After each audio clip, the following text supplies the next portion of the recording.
Vítejte u dalšího videa a teď to video je otestovat tohle. Minulý video bylo o takový kuličce modrý. Tu dneska taky vyzkoušíme, ale máme jich tu víc a ono to provoní celou vanu.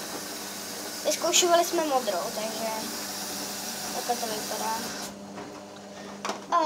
Spadla.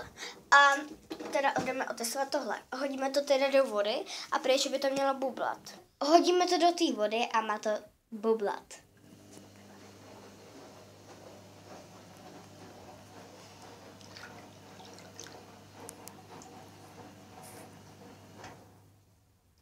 Počkejte.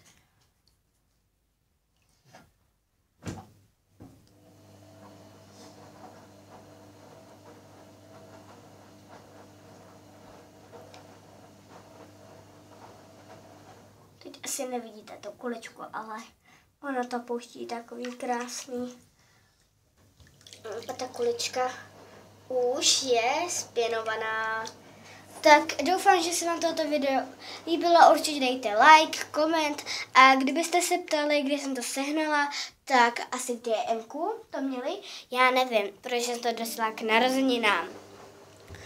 A toto by bylo být všechno. Určitě dejte like, koment a ahoj u příštího videa.